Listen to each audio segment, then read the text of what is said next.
for the democracy we know is possible. And for a robust moral agenda we know is possible that will lift up all of our people so that no worker, no family, or community is left behind. So at this moment, let us take a collective vision by placing your individual vision in the chat room. What do you imagine the future of Oakland to be? When we registered, some of you said visioning for a future that is filled with enough inclusion and equity and resource that all residents and communities can thrive. Some of you said an equitable prosperity, racial equity and reparations. What are others saying here?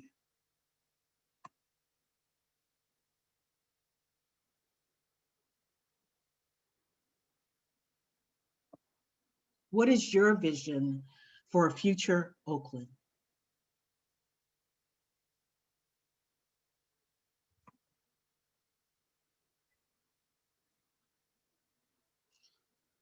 A right to housing despite ability to pay realized. Living wages for all. My hopes, someone said, my hopes, visions, and dreams are that our present and future life, specific for American descendants of slavery youth, would have a place here in Oakland, Alameda County to thrive and be healthy, and that we plan and build it without racism. Rabbi David said, in Oakland are many cultures in which is affordable and has jobs and opportunities. Reverend Kurt says justice and equity across all sectors. Nicole says housing for all. Sabir says job access, inclusion, and upward mobility. Emily Wheeler says a city that can be invested in but not gentrified. Naomi says a town where we don't prioritize the rich. Shonda says people can keep shaping the city across many generations because they don't get displaced. Richard says no displacement, inclusion, labor, and community solidarity, while Oakland United is continuing to thank everyone for their responses. We must vision for a future of Oakland that is possible. So thank you for taking the opportunity. Before I hand it off, let's affirm this collective vision by allowing ourselves to find our breath in this moment. Being fully present to this moment in time, to this space and time of right now.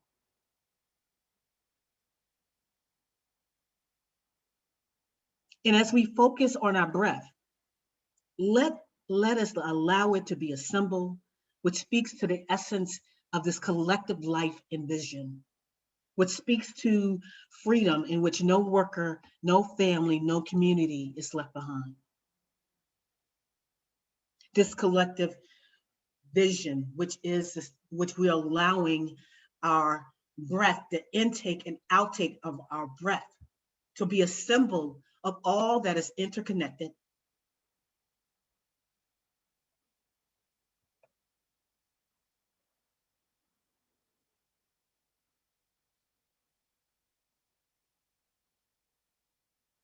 Ashe, amen, and so it is. Thank you again for your moral voice in weighing in as the city takes big steps toward approving the project.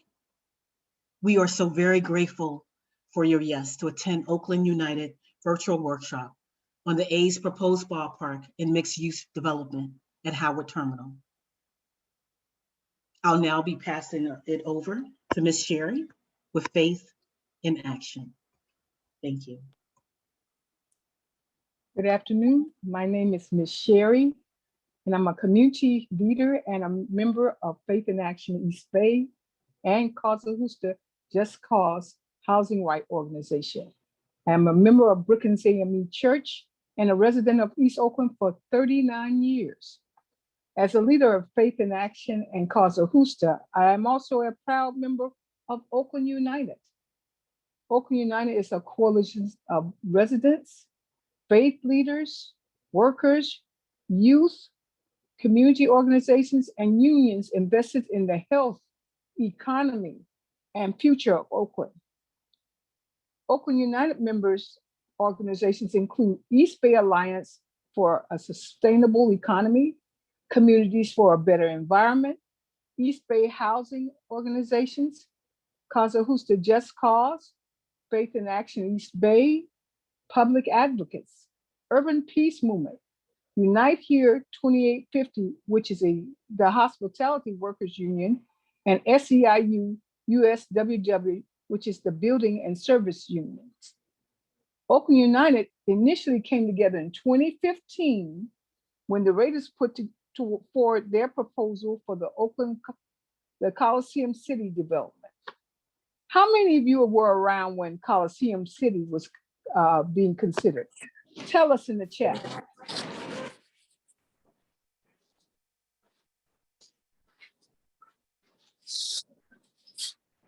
All right, Esther, Adrian, Catherine, Emily, Robin. Thank you so much. So many of you were there when we were putting forth these efforts around the whole Coliseum City site.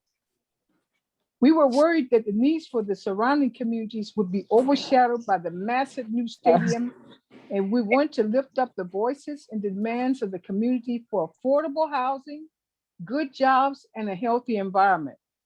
As we all know, Coliseum City didn't happen. And in fact, both the Raiders and the Warriors left Oakland. But the A's are still here, and they have their sights set on a fancy new waterfront ballpark. But we're still concerned about gentrification and displacement. For the next 45 minutes, we'll tell you more about where things stand, and we'll have a discussion about how we can address the impacts of ballparks, billionaires, and gentrification. Thanks for joining us. I'm going to turn it over to Dolores from EBHO. Thank you. Dolores. Yes, thank you, Ms. Sherry. My name is Dolores Tejada. I'm the lead organizer for East Bay Housing Organizations, also known as EBHO. EBHO is a member-driven organization working to preserve, protect, and create affordable housing opportunities for low-income communities in the East Bay. As Ms. Sherry said, we are also members of Oakland United. So I'm going to give you a brief history and overview of what's happened and where we are now. As Ms. Sherry said, OU first came together, Oakland United first came together around the Raiders Coliseum City proposal in 2015. That deal fell through, and since then, OU has continued to monitor what's been happening with the Coliseum and other major development proposals. In 2017, A's owners, the Fishers, proposed a ballpark at a site near Laney College. At the time, our friends with the Stay the Right Way coalition, representing folks from Chinatown, Eastlake, and Laney neighborhoods, organized in opposition, resulting in the Peralta Board of Trustees rejecting the proposal.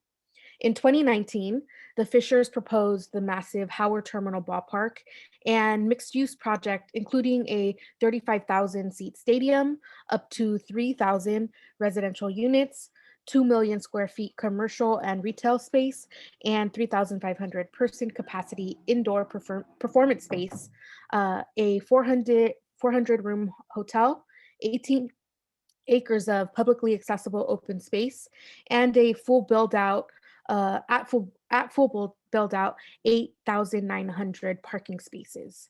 So that's when the developers entered into an agreement to negotiate terms of the project with the Port of Oakland. This was also around the time the A's, the city, and the port started to convene a group of stakeholders to develop a public engagement process to generate a community benefits agreement, which we also call a CBA. Last year, the A's underwrote the Howard Terminal CBA process, which occurred from January until August.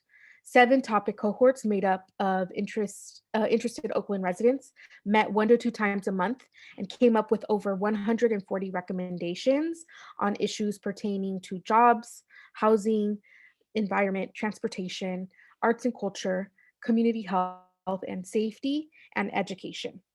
These cohorts selected representatives that made up a 23-person steering committee that is supposed to review all the recommendations and inform the final CBA for the project.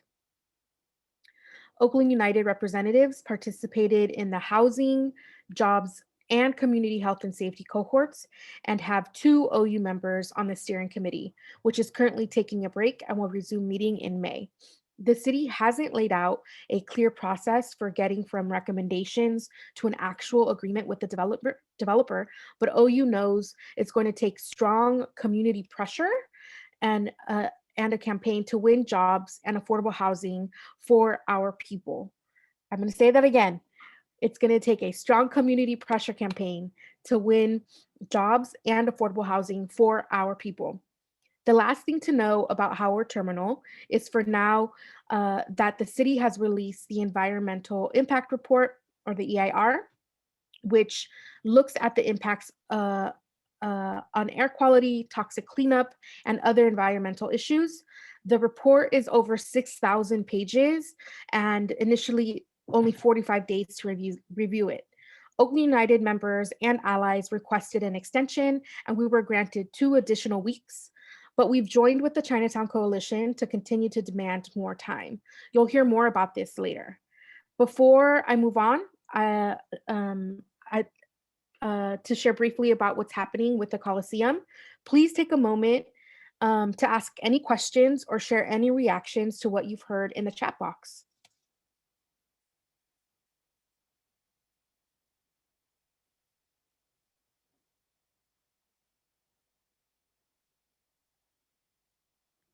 And I'll give you time to share out any comments in the chat box.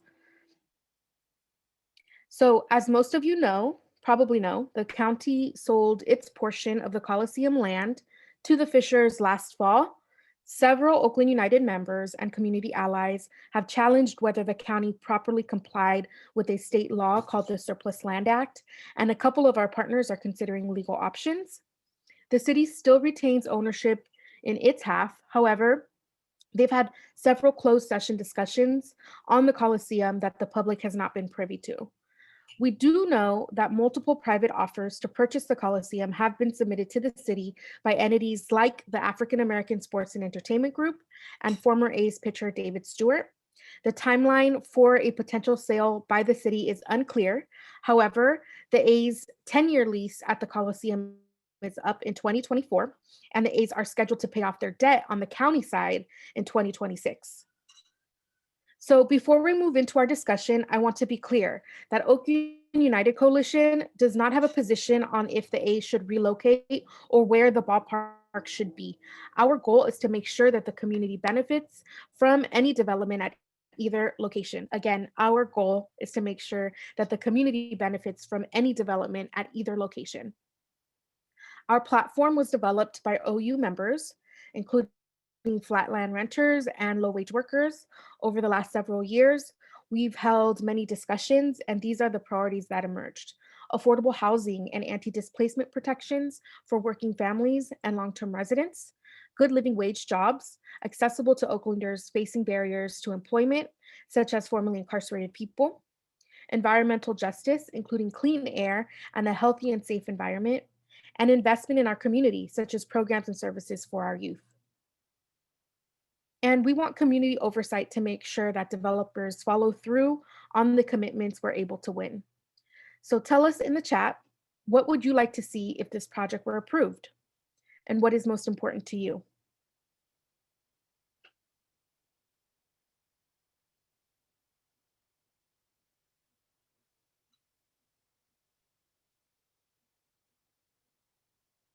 I'll ask the question again. What would you like to see if this project were approved, and what's most important to you? And for the sake of time, we can go back to those answers as people are typing them in. But now I will hand it over to Fernando from the East Bay Community Law Center. Oh, there's a poll, actually. So the poll has just popped up on your screen. So if this project is approved, what would you want to see / what's most important to you?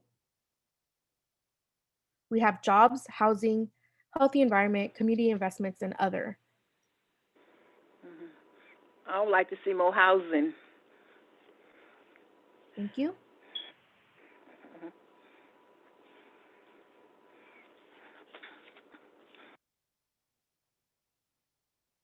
We're hearing a lot of all options. We definitely don't feel like we don't want you to have to just pick one, right? But what is standing out to you about in terms of your own personal priorities if you have one? Rock the Bay says housing is second for us. Susan Shaw says Oakland needs jobs, and I think the ballpark should stay at the Coliseum site, not go to the port area, Howard Terminal, as it will harm the growth of jobs there. Nicole Zapata says actually affordable housing. Thank you. And we'll make sure to keep these comments and keep a record of what folks are saying. And we ask that you also fill out the poll if you'd like. And with that, I'm going to now hand it over to Fernando from the East Bay Community Law Center to tell us more about what we're up against and lead us in an exercise. Cool. Thank you so much, Dolores. Hello? All right. Thank you so much, Dolores, for the transitioning, for sharing the platform and all this information. I think it's very valuable. Again, everyone, my name is Fernando Chivarria. I work for the East Bay Community Law Center. I use he, him pronouns. And now I want to tell you a little about the billionaires behind the project. But before I get started with that, I wanted to really ground us in the purpose of a community benefits agreement and why it's important to name the family behind this, proposed development project. For too long, for-profit development has come at the expense of poor and working class communities, and the wealth generated from these projects remains in the hands of a select few, thereby further exacerbating the wealth inequality across, the town of Oakland. A CBA aims to rectify that extractive relationship by diverting some of the wealth generated from a project to the people and communities directly impacted by the large development project. No one should be able to freely profit from our public resources, including the A's. So who is behind the Oakland Athletics? Some of you may know this, but the A's are largely owned by one family, the Fishers. And those of you that are not really familiar with sort of the Fisher, it's pretty common for sports teams to be owned, by billionaires and by big families. And the A's, are not sort of, unique to that context. So the Fishers, for more context, are the folks that founded the Gap. The Gap, which is basically, the retail that you see in San Francisco. You can see big one in San Francisco. You probably have some in your communities. But this is one family. One family owns the Gap. They hold over $4 billion in Gap stock. In 2017, they made over $198 million in passive income from Gap stock payments. So they didn't sell their stocks. This is just from holding the stocks. And they were able to just by doing nothing, by just sitting on it. They made $198 million. The Fishers are one of the richest families in the US and one of the most powerful old money philanthropic capitalists in the Bay Area. Their net worth is $8.9 billion, according to Bloomberg. And they are actually one of the largest property owners in the state. They don't just hold their money, they invest, and they're known to invest in a variety of different areas. They have a long track record of privatizing and profiting from public resources in California. You may know about the Redwoods. They own over 440,000 acres of California forest land. This not only makes them the largest landowner in the state of California, this also makes them the largest landowner in the country, the 26th actually. And then they not only do they have their Gap investments, do they have forestry, they also have over $2 billion in private equity, right? They have it held in private companies across the globe that are probably also contributing to the gentrification that we're seeing in Oakland. And politically, they are very involved. They are involved in sort of the privatization of public schools. They obviously invest in other sports teams as well. The Oakland A's are valued at $1.1 billion, but there are also investments in the San Jose Quakes, as well as some football clubs in Europe. So the Fishers have their hands everywhere. And here they are. They're coming back to Oakland. Not only are they trying to acquire more land in Oakland, they're trying to create, mixed use development that's going to profit, that's going to put more money in their pockets. And Thank you. I really bring up, sort of all this information, one to show, that these folks are not neutral. They're not coming here while they might be publicizing themselves as being rooted in Oakland and have like a fancy campaign, to try to drive, community sentiment their way. The reality is at the end of the day, they're still capitalists. There's still people that are more concerned with profit than the communities that they're going into. I mean, we have to ensure that the community power, that we change that relationship, and that we show that we're not going to go away, that we're not going to go silently into the dark when we're here,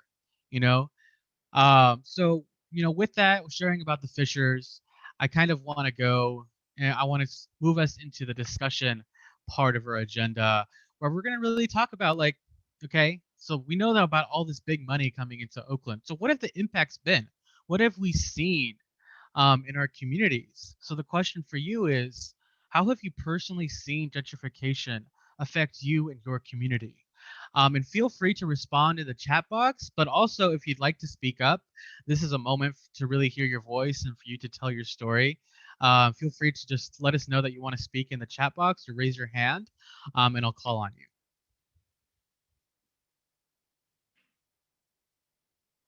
And then we also have a Jamboard. You see that the screen changed. So the Jamboard, we're going to have folks taking some sticky notes so that we kind of capture everything that folks are saying so that we can look at it at the end.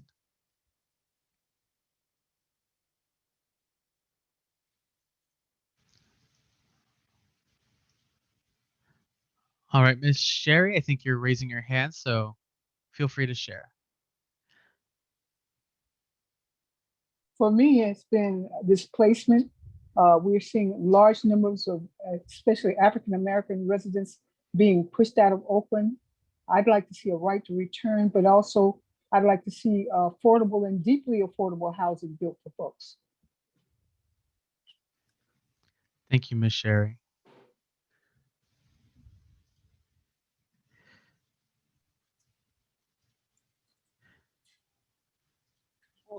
See, anyone else would like to speak up? I see some things in the chat. We know what we've seen, what has been the impacts, folks are saying families and friends are losing their homes. Emily says displacement, investment in civic improvements as a prelude to that displacement, homelessness, evictions, high rents, more police presence. Nicole shares friends moving away, friends who are essential workers spending majority of their paychecks on rents. Angie says fighting against anti-racist policies that impoverish us all. Catherine says my family moving, displacement, no way for me to care for my elders when sick if they need it close to me. Our church community being displaced and weakened, surrounded by folks who don't know racism, deep racism. Hiroko says my diverse sewing collective was displaced after 7 years with a 48% rent increase. Reverend Kurt says increased expenditures and militarization of the police. Richard shares criminalization of homelessness. Esther says the homes that used to have Black American residents don't anymore. My neighbors are in the streets. 66418 says minority-owned businesses moving out due to high rent. Naomi says disinvestment in public schools, parks, and health. Sherry says eliminate policies that override attempts for equitable communities. And thank you, Liana, for letting me know. Madeline, I believe you have your hand raised. Feel free to unmute yourself. Hi, this is Madeline. I would like to see more unity in Oakland in terms of racial unity. People being able to understand each other's culture as well as theirs on an ongoing basis. Certainly during our history months of a celebration, as well as throughout the other parts of the year. I think this stems, a lot of our disparities stem from lack of knowledge we don't have enough knowledge about each other's culture, therefore creating other issues that could possibly at some point end in homelessness, end in flight from Oakland.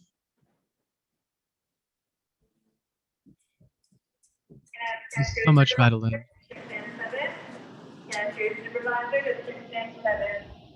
I think someone has their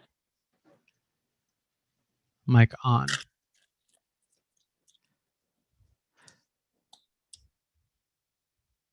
Thank you.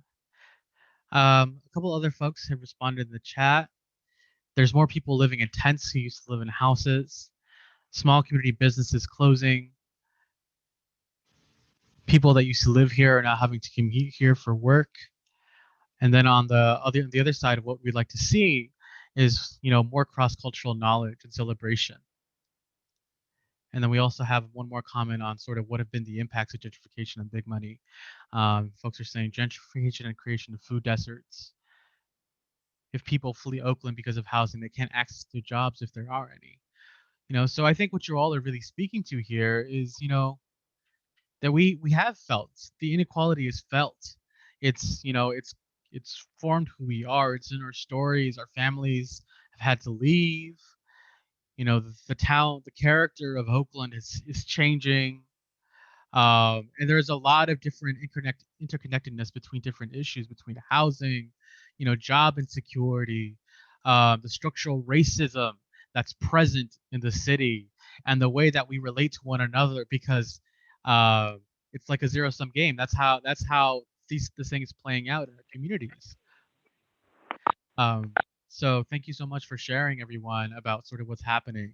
And I guess, in order to uplift, to be more solution-oriented, we're going to change the question now. Can we move to the next board, please?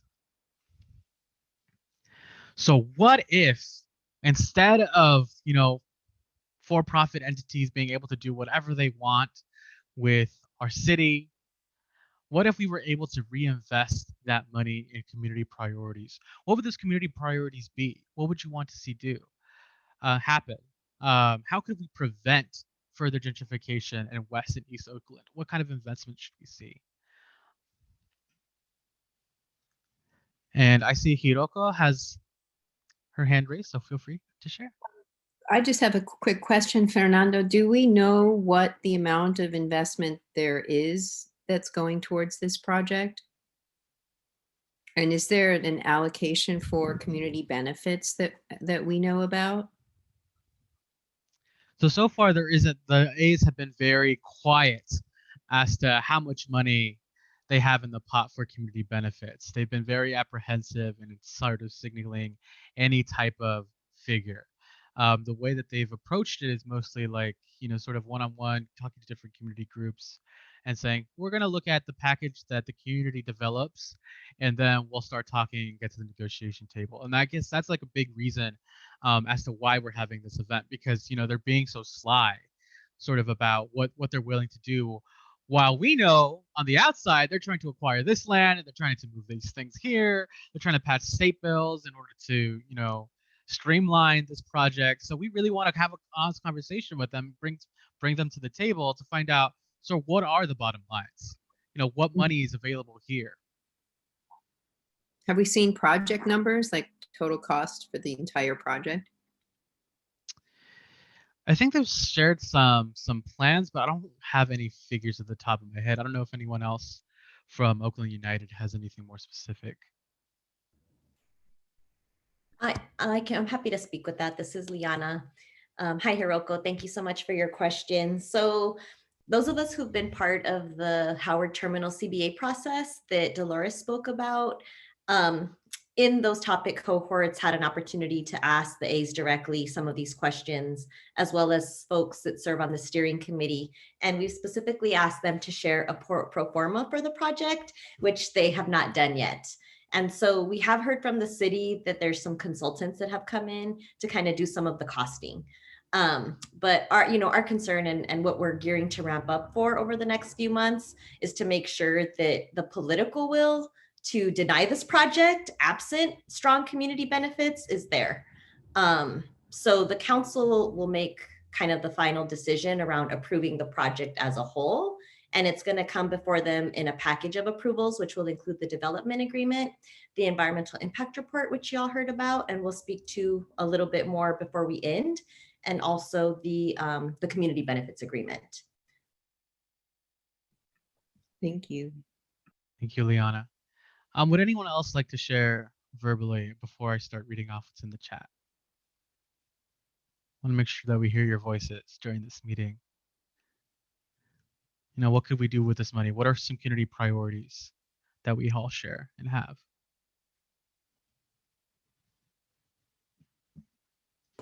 This is Madeline Johnson.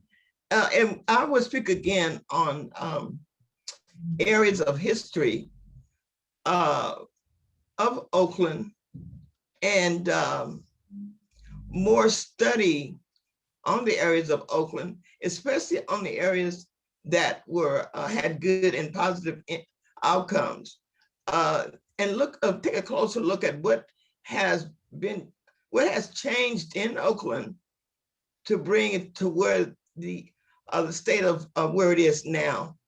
Was it the migration, immigration, loss of jobs, loss of family structure?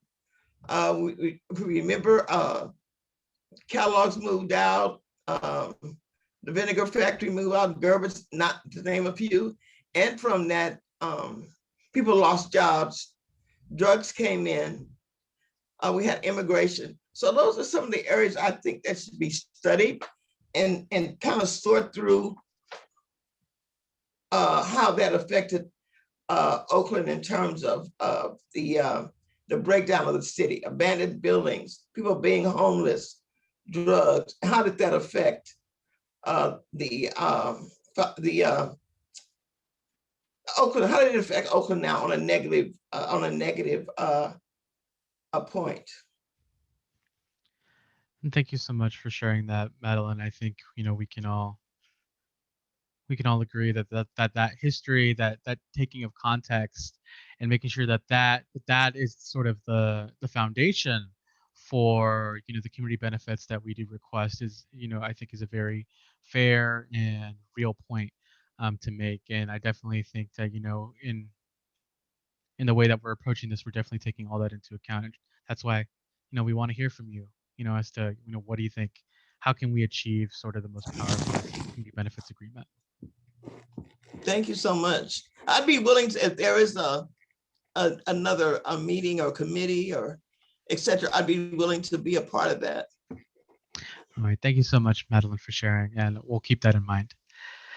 So a couple other things that came up in the chat.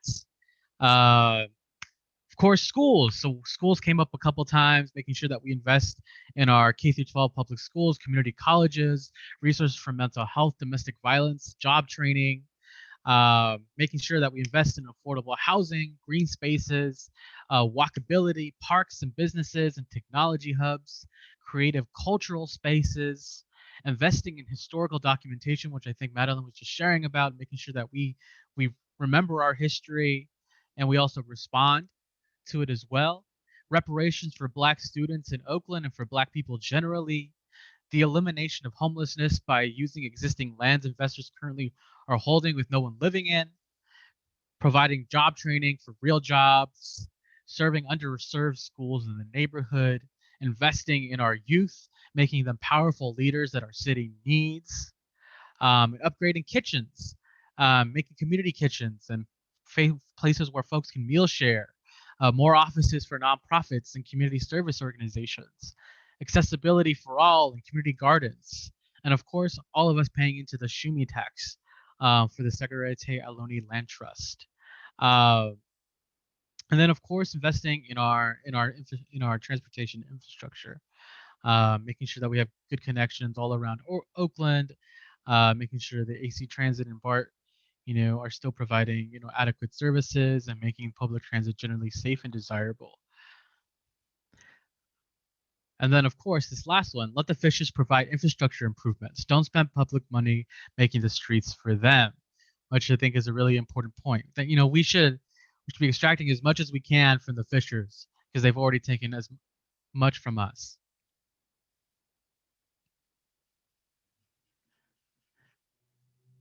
And then one more that came into the chat is having OUSD promote volunteerism in schools, like after school tutoring for K through third grades, where kids first learn to read and study. So thank you so much, for sharing all these different priorities. I think they definitely resonate with a lot of our platform, and we love just learning about what your vision for the future of Oakland is, and of course, how we can make sure that the money that's coming in through this project is properly reinvested in our communities. And sort of with that, how do we get there? How do we get all these different things to happen? Obviously, the A's aren't trying to go out of their way to make these things happen. And right now, as you heard earlier, the city is sort of really pausing on sort of the Howard Terminal process, and it's been unclear, what the A's think is possible in terms of community benefits. And so the only way that we're going to be able to realize all these different ideas and dreams, and really, frankly, justice that the city needs is by, coming together and using our community power to demand, these different priorities to be embedded in a community benefit agreement.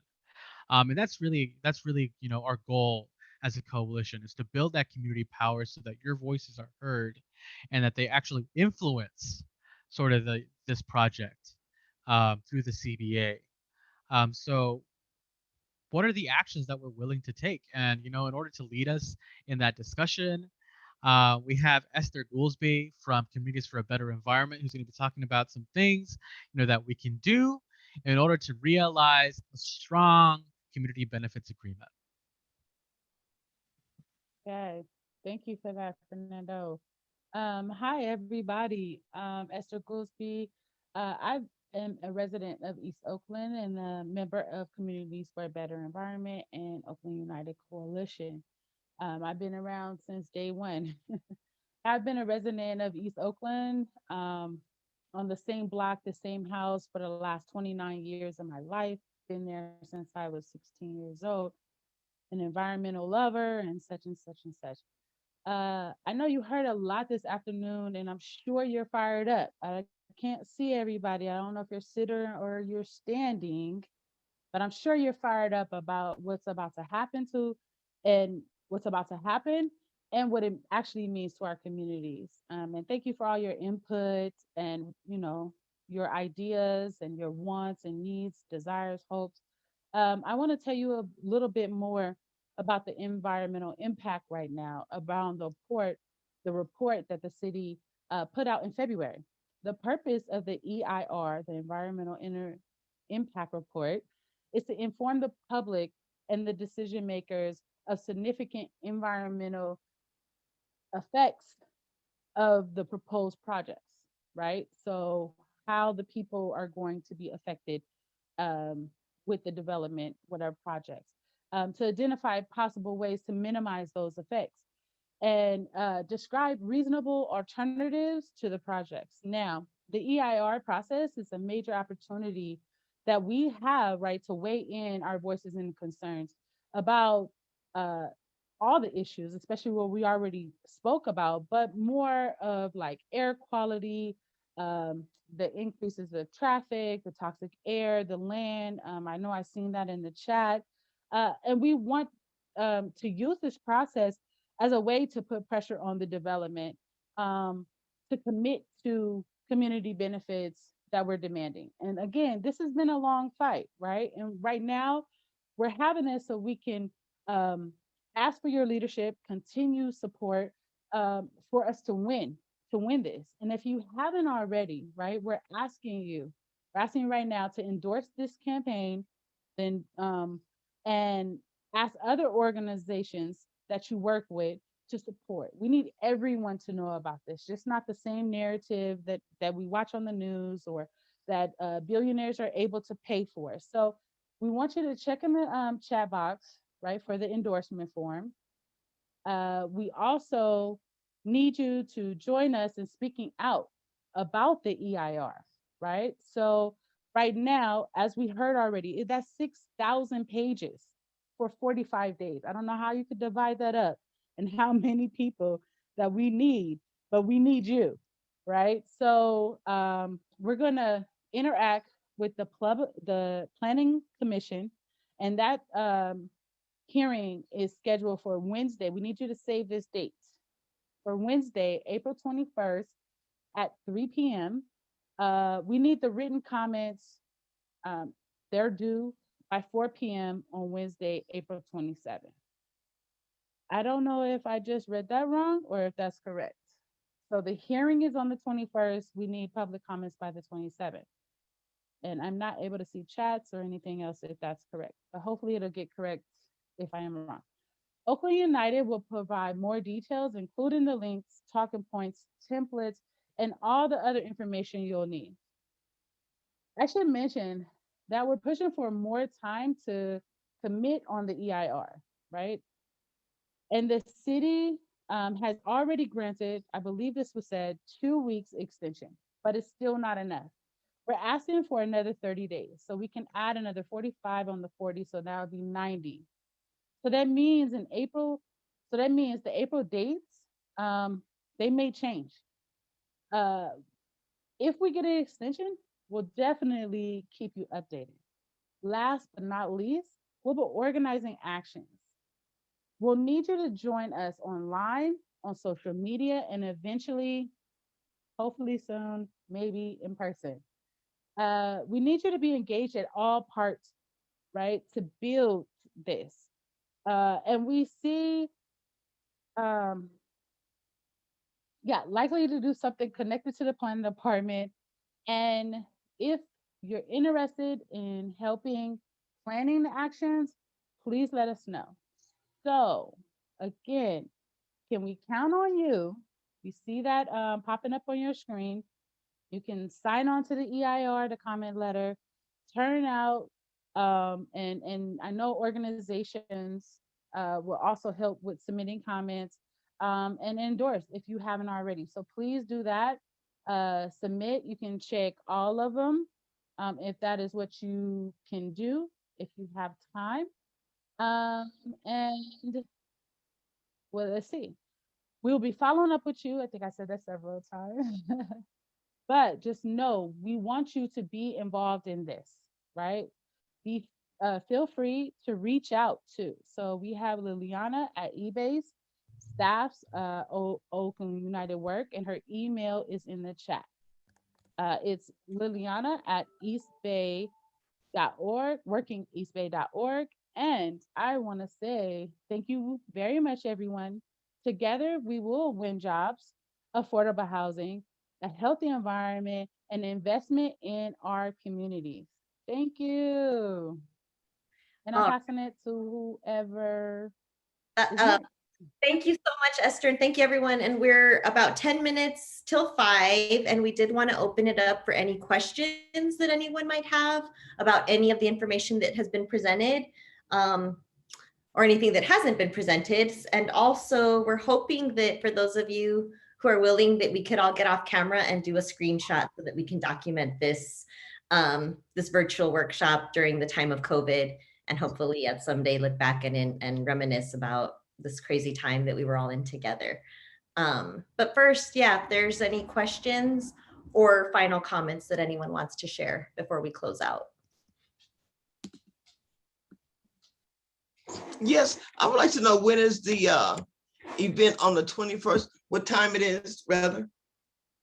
Yeah, sure. Thank you, Madeline. Just to clarify, right now the Planning Commission hearing is scheduled for Wednesday, April 21st. And so we are asking you all to turn out. It will be, I think, a virtual event. So we will share the Zoom link with you. We will provide talking points. It will be at 3 p.m. in the afternoon. And the final deadline that has been set to submit written comments, which we will also be doing, is a week later. So that's 4 p.m. Wednesday, the 27th of April. However, there's a slight possibility that that might be extended if we're successful in pushing for and getting the city to provide the full 45-day extension as we have requested. Right now, as a couple folks have said, they only extended it by 2 weeks. We asked for 45 days. So we just sent a letter to the city council. We're trying to get some media about it. And if they respond and do that, then we will let you know when the new dates are. And I do see a couple, I see Naomi's hand is up. Go ahead and unmute yourself.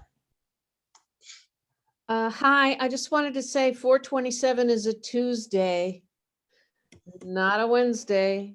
So think of it as that the comments are due Tuesday, and I would not wait until 5 p.m. to send them. The planning commission sometimes closes down at 4:30, the planning staff.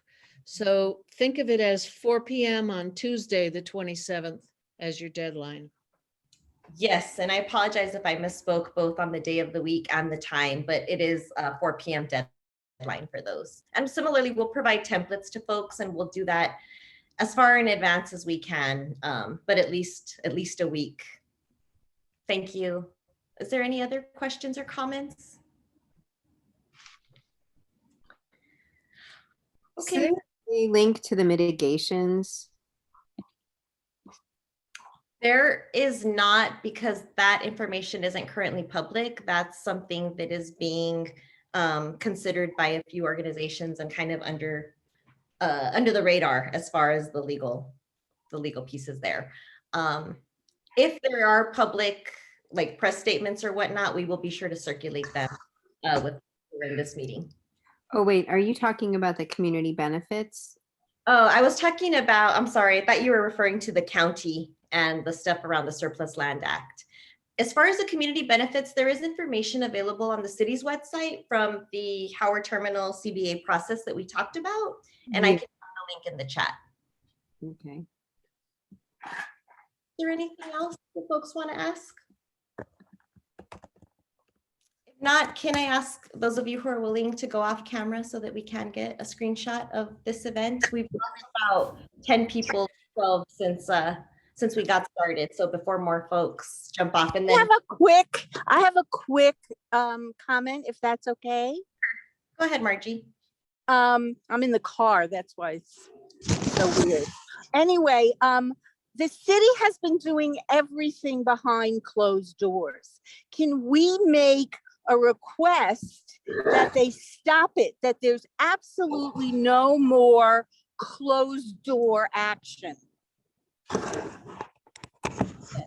That we are involved in everything from now on, no more closed doors. Yes, that has been part of our messaging. We have called for transparency and a public process, particularly around the Coliseum land sale. If we do that, that's a good idea for an action, and we certainly are taking note of the different issues that folks such as yourself are raising. So thank you. We are in agreement, and we have made that ask. I know that the city council has not really considered Howard Terminal, but they have talked about Coliseum and closed doors in a closed session. So we have made it known that we do not support that, and we do want those conversations to happen in a public forum. Is there anything else? And I'm still, Sure. Naomi, do you still have your hand up?